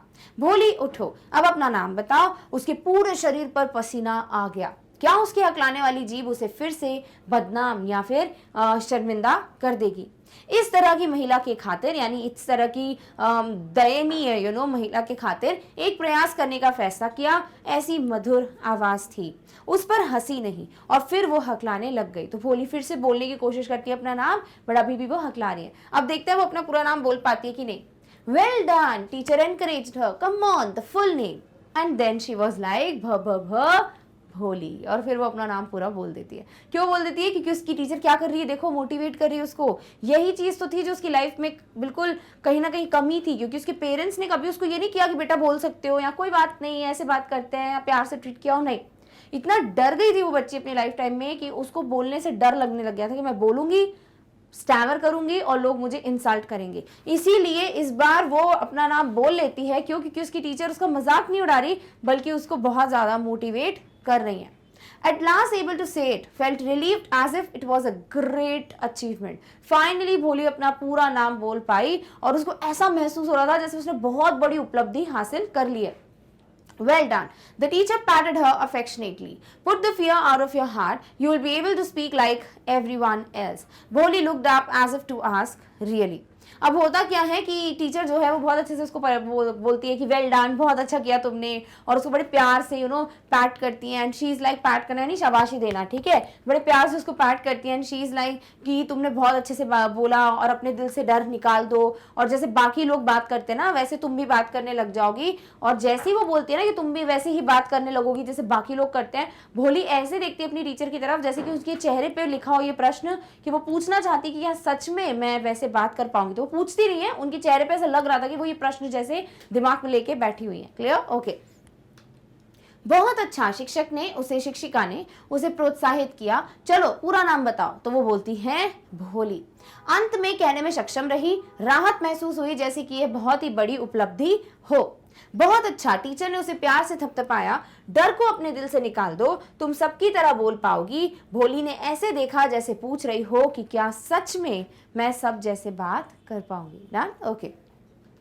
Yes, will be very easy. Just come to school every day. Will you come? भोली nodded. तो टीचर बोलती है बिल्कुल बिल्कुल, बहुत आसान है, तुम बहुत आसानी से सब जैसे बात कर पाओगे बाकियों की तरह, बस तुम्हें स्कूल रोज आना पड़ेगा, तो छुट्टी मत करना। और क्या भोली तुम रोज स्कूल आओगी? तो भोली नॉड करती, नॉड करना यानी ऐसे हाँ बोलना, सर हिलाकर। नो, से इट अलाउड। तो वो बोलती नहीं है ना, डर ही इतना है। तो टीचर बोलती कि नहीं नहीं, मुंह से बोलो कि क्या तुम रोज स्कूल आओगी। तो वो बोलती है ये यस, यानी कि वो अपना जो एक और वर्ड है वो अगेन बोल पाती है। भोली हरसेल्फ एस्टोनिश्ड, और भोली खुद शॉक्ड हो गई कि मतलब मैंने कैसे बोल दिया इस नाम को, हैड बीन एबल टू से इट, मैंने यस पूरा कैसे बोल लिया। Didn't I tell you? Take this book full of nice pictures. Pictures were in color: dog, cat, goat, horse, parrot, tiger, and a cow, just like Lakshmi. With every picture was a word in big black letters. तो जैसे ही भोली पूरा नाम बोल देती ना तो वो शॉक थी। तो टीचर क्या बोलती, देखा मैंने बोला था ना कि तुम बोल पाओगी, अब ये बुक लो।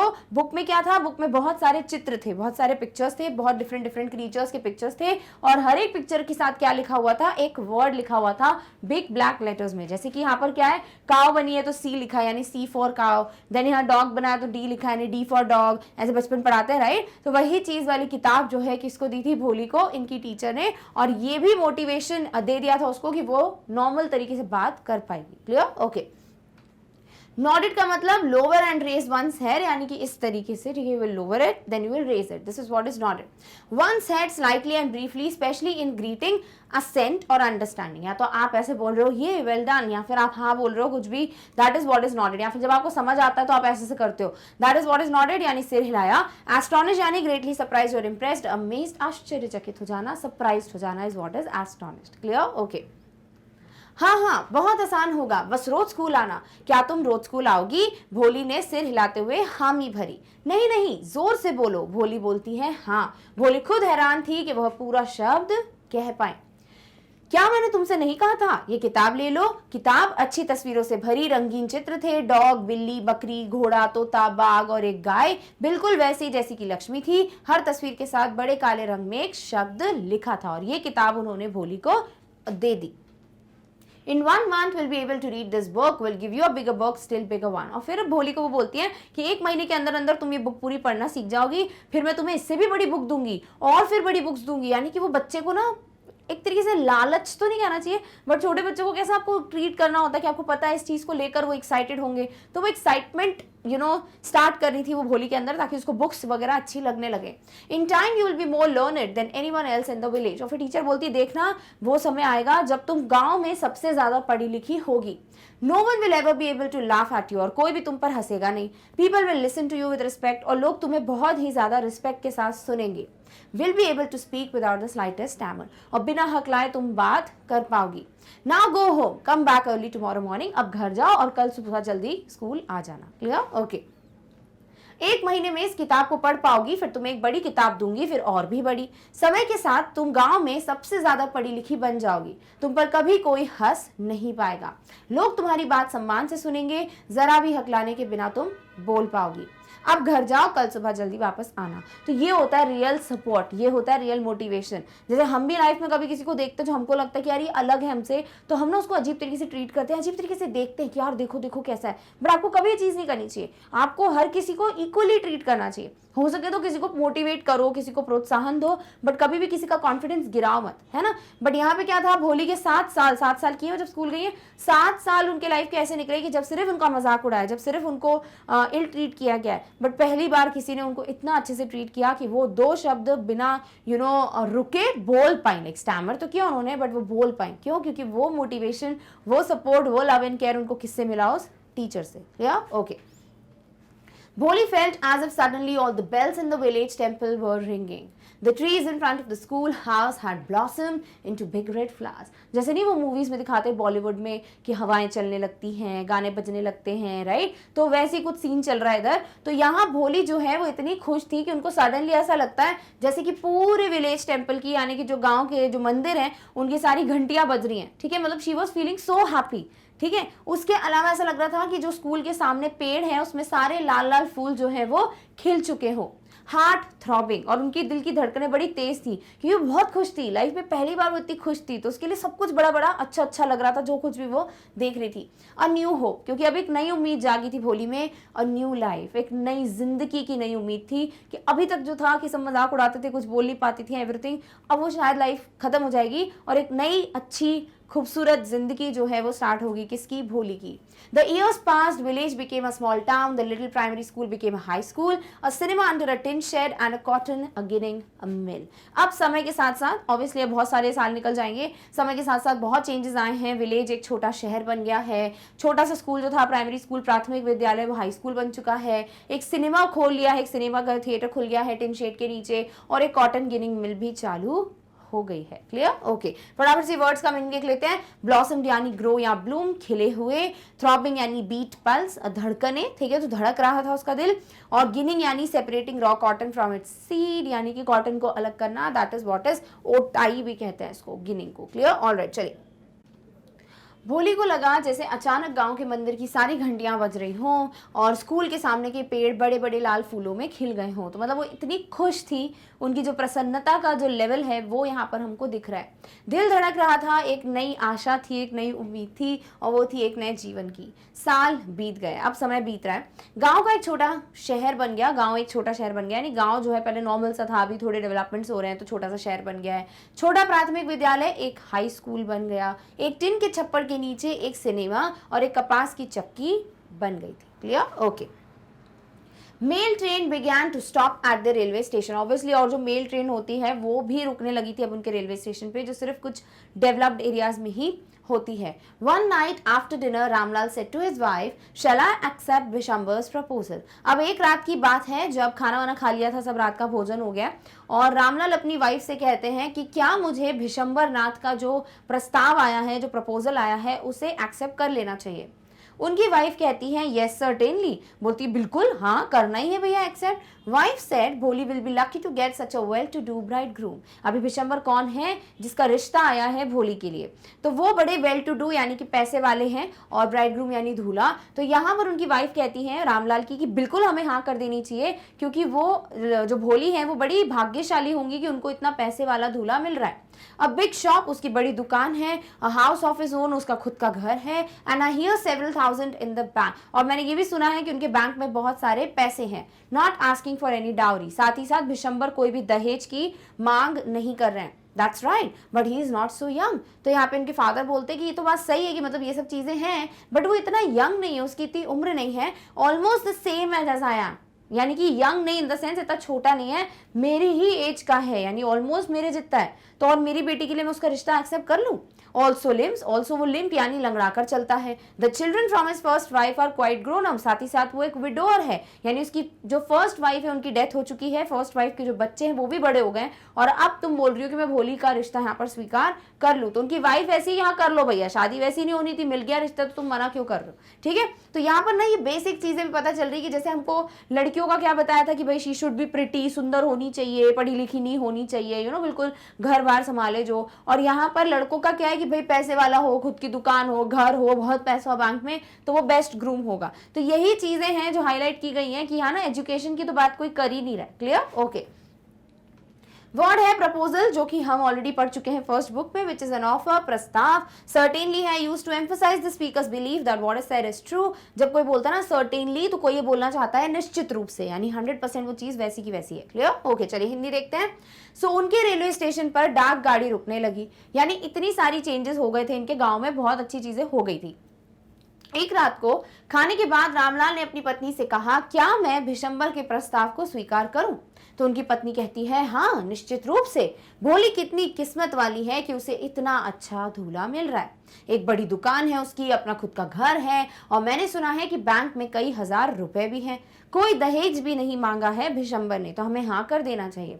तो रामलाल कहते हैं कि ये सब बातें सही है तुम्हारी, तुमने जो भी चीजें बोली कि अच्छी अच्छी पॉजिटिव बात है, बट लेकिन वह इतना छोटा नहीं है, वो लगभग मेरी उम्र के समान है, यानी भोली के पिता की उम्र के समान है, लंगड़ाकर भी चलता है, और उसकी पहली पत्नी के बच्चे काफी बड़ी हो गए हैं। तो यानी कि हमें इसका क्यों एक्सेप्ट करना चाहिए प्रपोजल, क्योंकि इतनी सारी नेगेटिव चीजें भी तो है। क्लियर? बट उनकी वाइफ का तो ऐसे ही लग रहा है कि भाई नहीं, हाँ कर दो। So what does it matter? Wife reply, 45 or 50, no great age for a man. We are lucky that he's from another village. Does not know about her pockmarks, her lack of sense. तो उनकी wife बोलती है तो फर्क क्या पड़ता है? बोलती 45 साल का हो, 50 साल का हो, उम्र में कोई फर्क थोड़ी पड़ता है, लड़के कितने भी साल के हो चलता है, ऐसे उनकी वाइफ बोलती है। बस यहाँ देखो कि भाई वो एटलीस्ट इस गांव का नहीं है, तो हम बड़े भाग्यशाली हैं, क्योंकि इस गांव का नहीं है तो उसको पता ही नहीं कि हमारी बेटी के चेहरे पे दाग है, या फिर हमारी बेटी की बुद्धि इतनी ज्यादा नहीं है, तो ये चीज उसको पता नहीं है। तो आप चुपचाप हाँ बोल दो शादी के लिए। If don't accept this proposal, may remain unmarried all her life. और अगर हम भोली के लिए ये रिश्ता एक्सेप्ट नहीं करेंगे तो शायद भोली लाइफ टाइम अनमैरिड रहेंगी।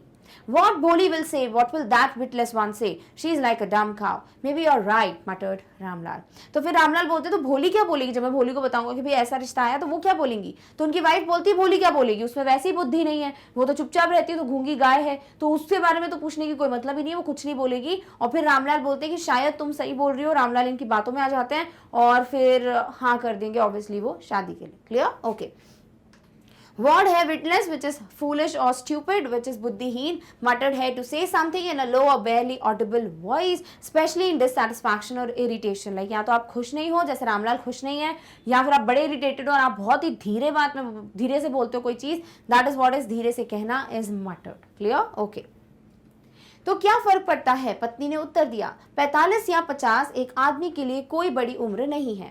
हम भाग्यशाली हैं कि वह दूसरे गांव से है, उसके निशान के बारे में नहीं जानता है और उसकी समझ की कमी के बारे में भी कोई नहीं जानता है। यदि इस प्रस्ताव को स्वीकार नहीं करेंगे तो भोली जीवन भर अविवाहित रह सकती है।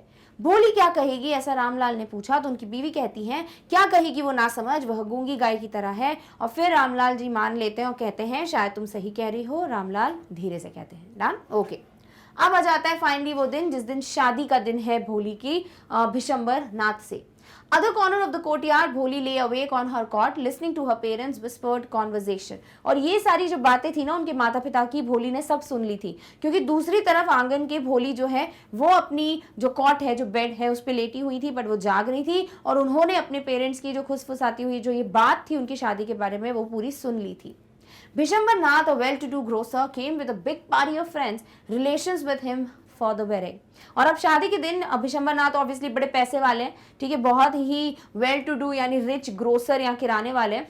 तो वो बनिया जिसे कहते हैं, तो वो जो है बहुत सारे दोस्तों के साथ, बहुत सारे रिलेटिव्स के साथ जो है शादी के दिन आते हैं। A brass band playing a popular tune from an Indian film headed the procession. और ऐसा होता है ना जो बैंड बाजा वगैरह कहते हैं ना, बैंड बाजा वगैरह जो होता है बारात में, इसे कहते हैं ब्रास बैंड, क्योंकि ब्रास के जो इंस्ट्रूमेंट्स होते हैं ना उसको बजा रहे होते हैं। ठीक है, तो ऐसे ही पूरी बारात है, इंस्ट्रूमेंट्स बज रहे हैं और प्रोसेशन यानी पूरी जो ये भीड़ है ना उसमें बिल्कुल इतने सारे लोगों में वहां पर ये बारात के जो ब्रास बैंड वाले हैं वो भी मौजूद हैं। With the bride groom riding a decorated horse, और एक बहुत ही सजा धजा जो घोड़ा है उस पर बैठे हुए हैं दूल्हे जो कि है Bishamber Nath. Ramlal overjoyed to see such pomp and splendour, और इतना जो जोरों शोरों से जो इतनी बिल्कुल पैसे वाली टाइप्स की जो शादी होती है वैसा सब कुछ देखकर रामलाल तो बड़े प्रसन्न हो गए कि वाह क्या शादी है। क्लियर? ओके। फटाफट से देख लेते हैं meaning of the word grocer, which is the person who sells household goods and food items, यानी कोई किराने वाला जिसे कहते हैं ग्रोसर। प्रोसेशन यानी number of people that move slowly in a line especially as a part of ceremony, यानी बारात। और स्प्लेंडर है लैविशनेस, धूमधाम, पैसे वाला टाइप वाइब। क्लियर? ओके। आंगन के दूसरे कोने में भोली अपनी खाट पर लेटी हुई थी और जाग रही थी। अपने माता पिता की फुसफुसाहट उन्होंने सुनी जिसमें भिशंबर नाथ के बारे में उल्लेख था। भिशंबर नाथ एक संपन्न किराने वाला था। भिशंबर नाथ क्या थे भैया? एक पैसे वाले किराने वाले। दोस्तों की एक बड़ी मंडली के साथ आए थे, यानी बहुत ही बढ़िया उनका समूह एक दोस्तों का, रिश्तेदारों का था, जो कि ये लोग शादी के लिए आए थे। एक भारतीय चलचित्र की एक लोकप्रिय धुन बजाते हुए एक ब्रास बैंड ने बारात का नेतृत्व किया। दूल्हा एक सजे हुए घोड़े की सवारी करते हुए आया था। रामलाल इस तरह की धूमधाम और वैभव को देखकर बहुत बहुत खुश हुआ। Clear? Okay. Had never dreamt that his fourth daughter would have such a grand wedding. इसलिए भी खुश थे क्योंकि उन्होंने कभी सोचा ही नहीं था कि भोली की शादी होगी। और भोली की शादी तो चलो दूर की बात है, इतनी धूमधाम से शादी होगी ये तो कभी उन्होंने नहीं सोचा था, तो इसीलिए वो बहुत ज्यादा खुश हो गए। Bholi's Elder sisters envious of her luck. और जब भोली की बाकी जो तीनों बहनें हैं वो देखती हैं, राधा, मंगला और चंपा, जब आके देखती हैं कि भैया इतनी अच्छी शादी हो रही है, तो उनको भी बहुत ज्यादा ऐसे जलन टाइप की होती है अपनी बहन से कि क्या शादी हो रही है, मतलब मस्त धूमधाम से। Bholi clad in a red silken bridal dress led to the bride's place near the sacred fire. अब एक होता है ना, red is the colour of brides, ठीक है, तो इनको बढ़िया लाल कलर का जो दुल्हन वाली ड्रेस होती है वो पहनाई हुई थी। और जो वो नहीं होता जहां पर सेक्रेड फायर होता है, जहां पर 7 फेरे लेते हैं, तो वो अग्नि जो होती है वहां पर लेके गए किसको? भोली को। Garland the bride one of his friends prompted Bishamber Nath. अब भिशंबर नाथ के एक दोस्त पीछे से उनको बोलते हैं कि भाई माला पहनाओ किसको? अपनी होने वाली वाइफ को। The bride groom lifted the garland of yellow marigolds. Garland यानी फूल की जो माला होती है उसे कहते हैं, तो जो पीले गेंदे के फूल होते हैं उसी की मालाएं दिखाई जाती है सबसे ज्यादा, राइट? तो वो माला उठाते हैं कौन? ये bride groom. A woman slipped back the silken well from the brides face. Well क्या होता है? घूंघट, ठीक है। तो उन्होंने घूंघट डाला हुआ है भोली ने, और एकदम से एक लेडी जो है वो उनके घूंघट को नीचे कर देती है, तो उनका चेहरा दिख जाएगा। अब किसका? भोली का, जब ये क्या कर रहे थे? माला पहनाने वाले थे। क्लियर? ओके। वर्ड्स देख लीजिए। एनवियस मतलब जेलस यानी ईर्ष्या करना। क्लैड यानी ड्रेस्ड, कपड़े पहने हुए, तो कैसे कपड़े पहने हुए थे? दुल्हन वाली ड्रेस पहनी हुई थी। गार्लैंड यानी Wraith of flowers and leaves यानी माला। क्लियर? ओके। सपने में भी नहीं सोचा था कि उनकी चौथी बेटी की इतनी भव्य शादी होगी। भोली की बड़ी बहनें उसकी किस्मत से जल रही थीं। भोली लाल रेशमी दुल्हन की पोशाक में पवित्र अग्नि के पास दुल्हन के स्थान पर ले जाया गया। उनके एक मित्र ने भिशंबर नाथ को माला पहनाओ कहा। दूल्हे ने पीले गेंदे की माला उठाई और एक महिला ने दुल्हन के चेहरे से रेशमी घूंघट खिसका दिया। तो अब चेहरा दिख जाएगा किसका? भोली का। भिशंबर took a quick glance. The garland remained poised in his hands. भिशंबर नाथ ने कभी देखा नहीं था भोली को, पहले ऐसे ही होता था कि मतलब देखते भी नहीं थे कि किससे शादी होने वाली है, एवरीथिंग। तो भिशंबर जो है वो एकदम से देख लेते हैं फटाफट से कि कैसी दिखती हैं, क्योंकि घूंघट नीचे हो गया था। और उन्होंने क्या करा भाई? उनके हाथ में माला स्थिर की स्थिर रह गई। क्यों? Bride slowly pulled down the veil over her face. Have you seen her? Bhishambar to the friend next to him has poke marks on her face. क्योंकि जैसे ही वो वेल नीचे होता है ना, तो वो देख लेते हैं कि क्या है भाई, उसके चेहरे पे बहुत सारे निशान हैं, पोक मार्क्स हैं। और वो अपने दोस्त से धीरे से पूछते हैं कि क्या तुमने ये देखा? So what? You are not young either. Maybe if I am to marry her, her father must give me 5,000 rupees. तो यहाँ पे क्या होता है कि वो जब अपने दोस्त को बोलते हैं कि तुमने देखा कि कितने सारे निशान हैं चेहरे पे, तो उनके दोस्त बोलते तो उसमें कौन सी बड़ी बात है, तुम भी तो खुद को देखो, you are not young either, right? क्योंकि उनकी एज बहुत ज्यादा है, भोली के पिता जितनी है, तो डेफिनेटली वो बोलते हैं कि तुम्हारी एज भी तो देखो, तुम कौन से बहुत जवान हो, तो तुम में भी एक कमी हुई ना, तो कोई बड़ी बात नहीं। तो उनके वो जो भिशंबर बोलते उससे कोई फर्क नहीं पड़ता, होगा ऐसा, बट अगर मुझे शादी करनी पड़ती है भोली के साथ, तो मैं चाहूंगा कि उसके पिताजी मुझे 5,000 रुपए दें, यानी कि दहेज दे। 5,000 उस वक्त बहुत बड़ा अमाउंट हुआ करता था। Ramlal when placed his turban his honour at Bishamber's feet, do not humiliate me, so take 2,000 rupees. अब रामलाल, जैसे रामलाल से वो बोलते हैं कि मुझे 5,000 दिए चाहिए, तो रामलाल जी क्या करते हैं, वो अपनी जो पगड़ी है, जो उनकी इज्जत है, वो पैरों में रख देते हैं, किसके? भिशंबर के। उनसे रिक्वेस्ट करते हैं कि प्लीज मुझे शर्मिंदा मत करो, ऐसे इंसल्ट मत करो, और 5,000 तो नहीं, बस 2,000 रुपए मुझसे ले लो। क्लियर? चलो वर्ड्स देख लेते हैं। पॉइज्ड का मतलब स्टिल, यानी कि बिल्कुल स्थिर रह गई, हाथ में माला। वेल यानी कवर, जिसे आप घूंघट कहेंगे। ह्यूमिलिएट यानी इंसल्ट, यानी अपमानित करना। क्लियर? ओके। भिशंबर ने झट से देखा, माला उनके हाथों में रह गई या स्थिर रह गई। दुल्हन ने धीरे से घूंघट को नीचे किया। क्या तुमने उसे देखा? विशंबर अपने बगल के दोस्त को कहता है। उसके चेहरे पर निशान है। तो उनके दोस्त कहते हैं तो क्या हुआ, तुम भी जवान नहीं हो? तो विशंबर कहते हैं हो सकता है अगर मैं इससे शादी करूंगा तो उसके पिताजी को मुझे 5,000 रुपए देने चाहिए। रामलाल गए, अपना सम्मान, अपनी पगड़ी विशंबर के चरणों में रख दी और उनसे कहा कि मुझे शर्मिंदा मत करो, 2,000 रुपए मुझसे ले लो, 5,000 मत बोलो, मैं 2,000 रुपए तुम्हें जरूर दे सकता हूं। No, 5,000. We go back. Keep your order. Vishambar नाथ बड़े अड़ियल बोलते हैं कि नहीं नहीं, मुझे 5,000 रुपए चाहिए, 5,000 दो, नहीं तो अपनी बेटी खुद रखो, हम लोग बारात वापस लेकर जा रहे हैं। Be a little considerate, please. If you go back, I can never show my face in the village. तो रामलाल बोलते हैं कि थोड़ा तो मतलब दया दिखाओ, अगर तुम बारात लेके पीछे वापस चले जाओगे, शादी नहीं करोगे मेरी बेटी से, तो मैं अपने गांव में कभी अपना मुंह नहीं दिखा पाऊंगा किसी को, यानी कि मैं इतना ज्यादा इंसल्टेड फील करूंगा। Then out with 5,000.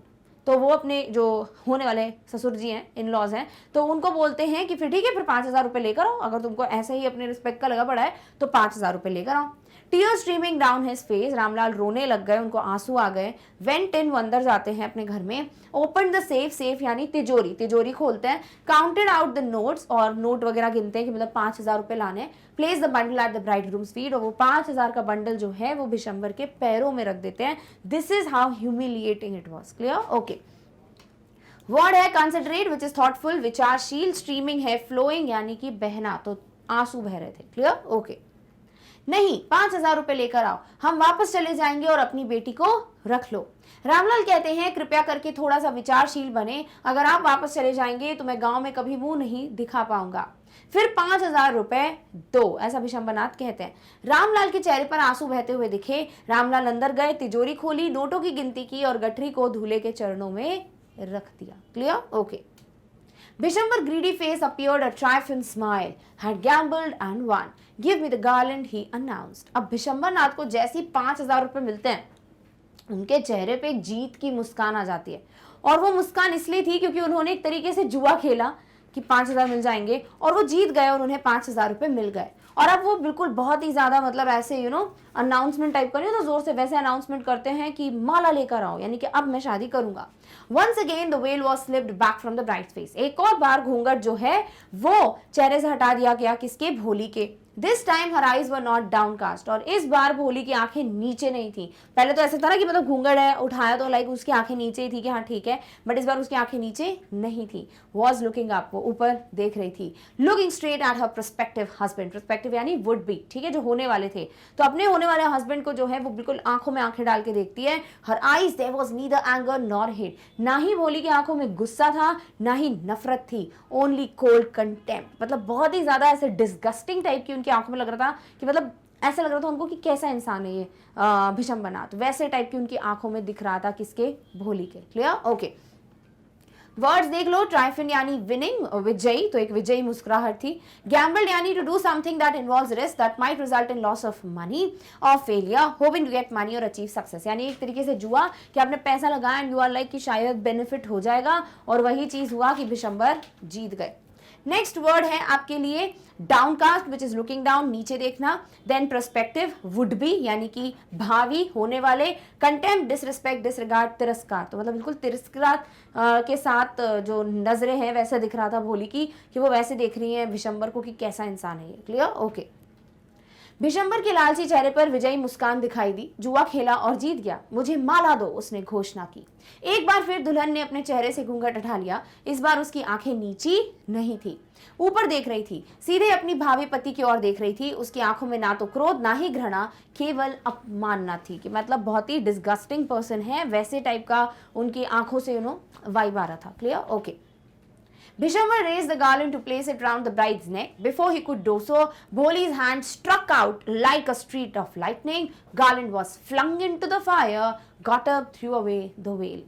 जैसे ही विशंबर नाथ ने माला को उठाया और वो पहनाने वाला था भोली को, एकदम से भोली का हाथ निकलता है ऐसी तेजी से जैसे कि बिल्कुल लाइटनिंग, एक बिजली की तरह, ठीक है, एकदम से हाथ निकलता है और वो माला जो है ऐसे धक्का मारती है अपने हाथ से कि वो जाके किस में गिर जाती है? उस अग्नि में गिर जाती है, और एकदम से भोली उठती है और अपना घूंघट उठा के फेंक देती है। Said and clear loud voice, बहुत ही साफ साफ जोर से बोल रही है, साफ साफ बात कर रही है, यानी भोली की सच में हकलाने की आदत जा चुकी थी। यानी ये सब ऑब्वियसली अगर आपने कभी रियल स्टोरी सुनी हो तो there are so many people जो स्टैमर करते हैं। जैसे अगर आप जानते हैं ऋतिक रोशन को, वो भी हकलाते थे जब छोटे थे, बट धीरे धीरे उस पर उन्होंने काम किया एंड अब आपको पता ही है, राइट। तो वही चीज है यहाँ पर कि भोली को सपोर्ट किया उसकी टीचर ने, तो अब उसकी ये जो आदत है वो छूट चुकी थी और उसने बहुत साफ साफ शब्दों में कह दिया, पिताजी, her father, mother, sisters, brothers, relations and neighbors startled to hear her speak without even the slightest stammer।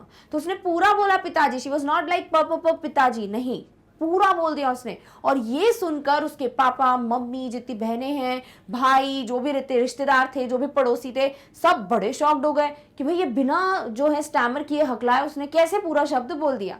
पिताजी, take back your money, not going to marry this man. Bholi कहती है, पापा आप अपने पैसे वापस ले लो, मुझे इस आदमी से शादी नहीं करनी। क्लियर? ओके, वर्ड्स देख लो। स्ट्रक यानी हिट या बैंग, टकरा गया तो हाथ टकराया। फ्लंग यानी एम और लॉन्च, मतलब गिरी जाके चीज, ठीक है। सो टूट पड़ना, तो जो गार्लेंड है, जो माला है, वो सीधे जाके गिर जाती है फायर में। एंड स्टार्टल यानी सडन शॉक, चौंक जाना। क्लियर? ओके। भिशंबर ने दुल्हन के गले में माला डालने के लिए उठाई। इससे पहले कि वह ऐसा कर पाता, भोली का हाथ बिजली की लकीर की तरह उठा, माला आग में फेंक दी गई। वो उठी और उसने अपना घूंघट निकालकर फेंक दिया। साफ सुथरी आवाज में उसने कहा, पिताजी। उसके पिता, माता, बहनें, भाई, रिश्तेदार, पड़ोसी, ये सब देखकर कि बिना हकलाए भोली को बोलते हुए देखकर क्या हुआ भैया, चौंक गए। पिताजी से उसने कहा, अपने पैसे वापस ले लो, इस आदमी से शादी नहीं करूंगी। अब आगे देखते हैं इनका क्या रिएक्शन होने वाला है। Ramlal thunderstruck, guests began to whisper, so shameless, so ugly, so shameless। भोली, are you crazy? shouted Ramlal. तो रामलाल जो है बड़े चौंक जाते हैं, लाइक ये क्या हो रहा है, ऐसे कैसे बोल रही है कि मुझे शादी नहीं करना, ठीक है। और जो आसपास के जो पड़ोसी होते हैं ना, वो भी एक बार आपस में बात करने लगते हैं, कितनी बेशरम लड़की है, ये तरीका ही नहीं है इसको, ऐसे बोलते हैं क्या, ऐसे करके सब आपस में बात कर रहे हैं, ठीक है। जो एक क्या बोलूं, फुल टू बॉलीवुड मूवी का जो प्लॉट होता है ना, वैसे यहाँ पर चल रहा है। और रामलाल बोलते हैं कि भोली तुम पागल हो गई हो, कैसी बातें कर रही हो, you want to disgrace your family, have some regard for our reputation. तो वो सीधे सीधे बोलती है कि क्या तुम हमारे फैमिली को क्या बहुत ज्यादा डिस्ग्रेस करना चाहती हो, अपमानित करना चाहती हो, कम से कम कुछ तो हमारी रेप्यूटेशन का, हमारी इज्जत का ध्यान रखो। For the sake of your reputation, said भोली, was willing to marry this lame old man। तो भोली कहती है कि आप ही की रेप्यूटेशन के लिए मैं इतने ज्यादा उम्र वाले और इतने अजीब इंसान के साथ शादी करने के लिए राजी थी। Will not have such a mean, greedy and contemptible coward as my husband। I won't, I won't, I won't। तो यहाँ पे वो सीधे सीधे बोल देती है कि भाई मैं आप ही की इज्जत के लिए ऐसे इंसान से शादी करी थी, बट मैं ऐसे लालची और ऐसे अजीब से इंसान के साथ जो इतना डरपोक है उसके साथ शादी नहीं करूंगी, और मैं शादी नहीं करने वाली हूँ, नहीं करने वाली हूँ, नहीं करने वाली हूँ, ऐसा 3 बार भोली ने कह दिया। क्लियर? ओके। वर्ड देख लो। थंडरस्ट्रक, शॉक्ड यानी हक्का बक्का रह जाना, कंटेम्प्टेबल यानी ऑफेंसिव, घिनौना। क्लियर? ओके। रामलाल हक्का बक्का हो गया। मेहमान फुसफुसाने लगे, कितनी बेशर्म है, इतनी बुरी है, भोली क्या तुम पागल हो गई हो। रामलाल चिल्लाए, तुम अपने परिवार को बदनाम करना चाहती हो, हमारी इज्जत का कुछ तो ख्याल रखो। भोली ने कहा, आपकी इज्जत के लिए इस लंगड़े बूढ़े से शादी करने को मैं तैयार हो गई थी। मेरा पति इतना मतलबी, लालची और घृणित कायर नहीं हो सकता। मैं नहीं करूंगी शादी, नहीं करूंगी, नहीं करूंगी। Clear? Okay. What a shameless girl. We all thought she was a harmless dumb cow। Bholi turned violently on the old woman। Yes, auntie, you are right। All thought I was a dumb driven cow। You wanted to hand me over to this heartless creature, but now the dumb cow, the stammering fool is speaking। तो एकदम से एक lady है, old woman है, ठीक है, एक थोड़ी बूढ़ी उम्र की औरत है, और वो कहती है कि कितनी बेशर्म लड़की है ये, और हमको लगता था कि ये तो बहुत ही बिल्कुल भी नुकसान न पहुंचाने वाली एक गूंगी गाय है। भोली इस चीज को सुनकर बड़ी गुस्से में जाती है और बहुत ही गुस्से से जो भी ये लेडी है उसकी तरफ मुड़ती है और कहती हैं कि हाँ आंटी, आप सही बोल रही हैं कि सबको ये लगता था कि मैं क्या हूँ, एक गूंगी गाय हूँ, और इसीलिए आप लोग मुझे ऐसे निर्दयी इंसान को सौंप रहे थे। बट मैं अब एक गूंगी गाय नहीं रही हूँ, मैं अब एक ऐसी पर्सन बन गई हूँ जो अब हकला के बात नहीं करती बल्कि पूरी बात कर लेती है। और अगर आप चाहें तो मैं आपसे और भी बातें कर सकती हूँ, आपको क्या और भी कुछ सुनना है। Vishambarnath the grocer started to go back with his party। Confused bandsmen thought was the end of the ceremony and struck up a closing song। भिशंबरनाथ जो है ऑब्वियसली उसने देखा कि इतना सब कुछ हो रहा है, तो वो अपने पूरे रिश्तेदार दोस्तों के साथ वापस चला जाता है। और जो भी बैंड बाजा वाले जो लोग थे ना, उनको समझ नहीं आ रहा है कि हम क्या प्ले करें, तो उनको लगता है कि सब कुछ एंड हो गया है, मतलब हो गई शादी वादी, बारात अब वापस जा रही है लेकर, तो अब वो जो लास्ट में गाना बजता है ना, वैसा गाना बजाकर जाने लगते हैं। क्लियर? ओके। वर्ड देख लीजिए, वायलेंटली, स्ट्रॉन्ग और एक्सट्रीम मैनर, बहुत ही बलपूर्वक, बहुत ही गुस्से में। हार्टलेस यानी अनकाइंड, बेरहम, और डम यानी डल, मूर्ख। क्लियर? ओके। क्या बेशर्म लड़की है, हम सभी को लगा कि यह एक हानि रहित गूंगी गाय है।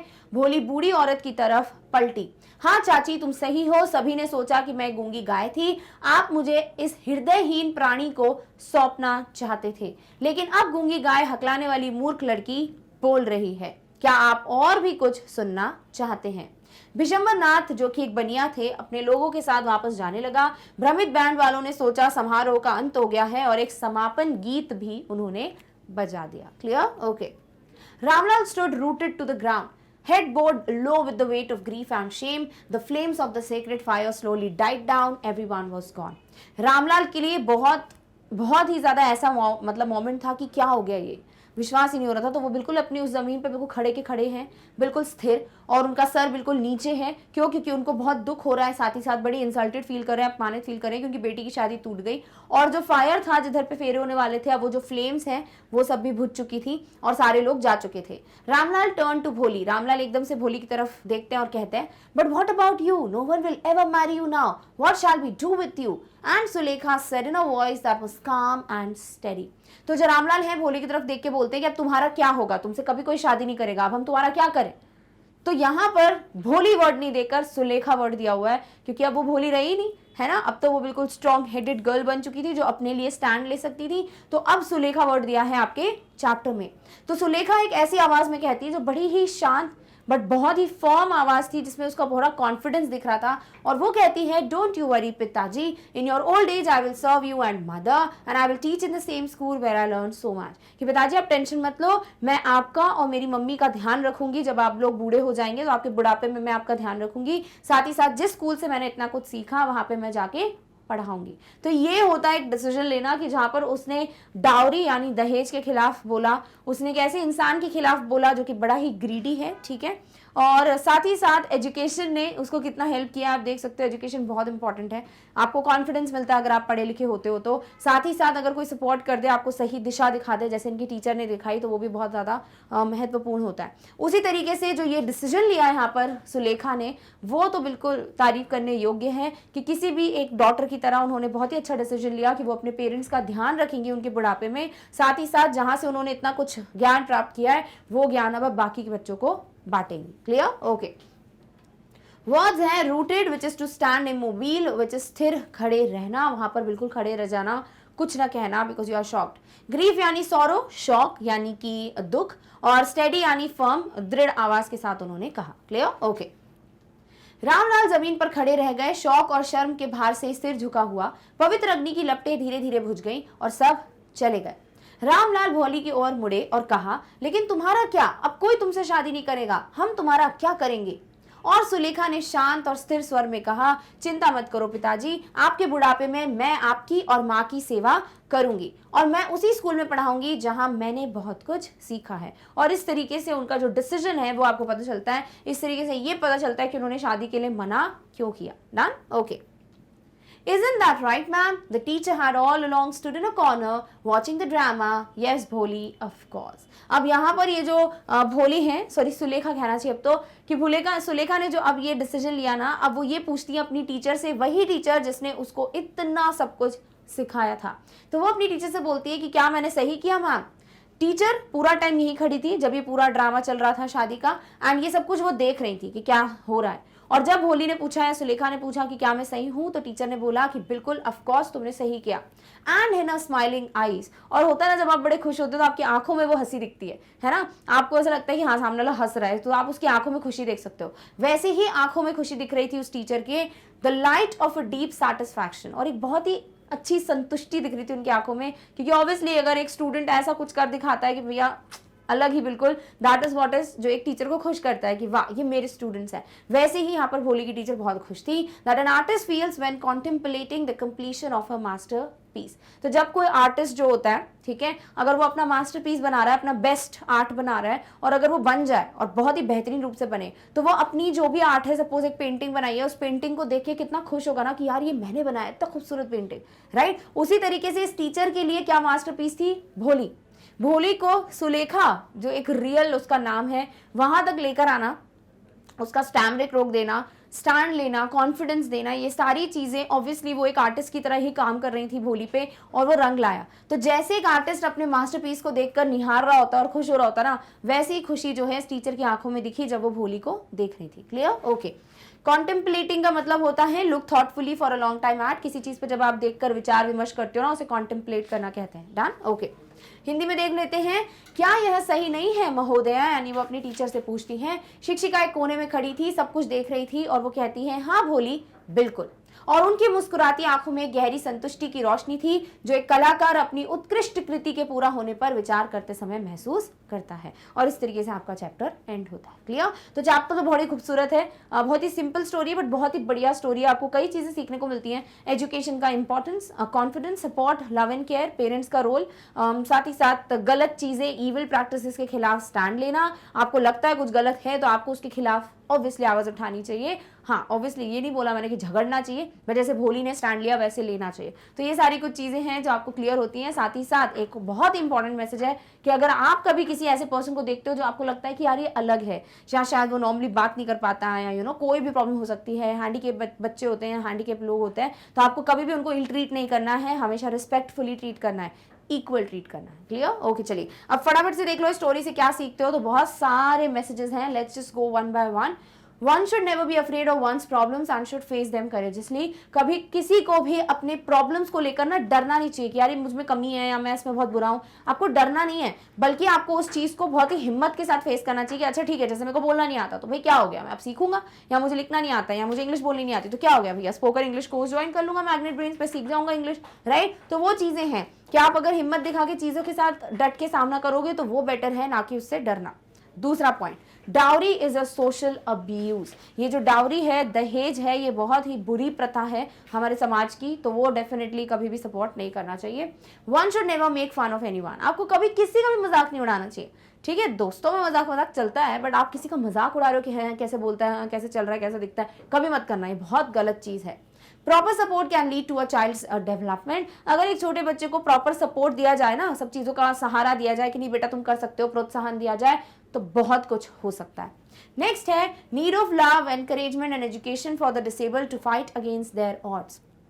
कभी भी कोई भी हो, वो डिसेबल्ड हो या वो कोई भी इंसान हो, जिसको अगर आगे बढ़ना है लाइफ में, तो सिर्फ और सिर्फ एजुकेशन है जो उसको काम आ सकता है। तो सबको एजुकेशन देना बहुत जरूरी है। साथ ही साथ अगर कोशिश कर सकते हो तो एनकरेज करो, प्रोत्साहित करो, and also please give love to such people, because वही चीज है जो उनको नहीं मिलती। क्लियर? ऑलराइट, चलिए अब इसी को हिंदी में देखते हैं एंड देन हम इस सेशन को वाइंड अप करेंगे। डन? ऑलराइट, नेक्स्ट आ जाते हैं। अपनी समस्याओं से कभी नहीं घबराना चाहिए और उनका डटकर सामना करना चाहिए। This is the very first message. Second, दहेज एक सामाजिक शोषण है, बहुत बुरी प्रथा है, कभी भी किसी का मजाक नहीं उड़ाना चाहिए। उचित संयोग से बच्चे का विकास हो सकता है। साथ ही साथ विकलांगों को अपनी बाधाओं से लड़ने के लिए प्यार, प्रोत्साहन और शिक्षा की आवश्यकता है। क्लियर? तो आपको क्वेश्चन बहुत तरीके के आते हैं। टीचर का रोल, एजुकेशन कितनी इंपॉर्टेंट है, क्या डाउरी एक इविल प्रैक्टिस है, डाउरी यानी दहेज, ठीक है। साथ ही साथ क्या पेरेंट्स का बहुत इंपॉर्टेंट रोल होता है बच्चों को बड़ा करने में या बच्चों की लाइफ को आगे बढ़ाने में, और क्या चीजें आपको मिलती हैं इसमें क्वेश्चंस। हाँ, बस ये सारी चीजें मिलती हैं आपको कि जो वैल्यू बेस्ड क्वेश्चन होते हैं। बाकी जो डायरेक्ट क्वेश्चंस हैं वो तो आपको मिल ही जाएंगे, एनसीईआरटी हो या फिर जनरल हो। क्लियर? ओके, चलिए।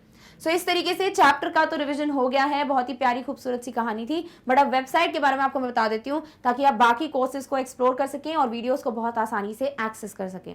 सो देखिए, जाना है गूगल पे, टाइप करना है magnetbrains.com। जैसे ही वेबसाइट ओपन करोगे ये पर्टिकुलर पेज आपके सामने हाजिर हो जाएगा। अब इस पेज पे आपके सामने सारे कोर्सेज हैं, बस सिलेक्ट कर लीजिए आपको क्या पढ़ना है। CBSE English medium, Hindi medium, spoken English course, NTSC, olympiad, IIT JEE, NEET, UPPSC and जैप कैप।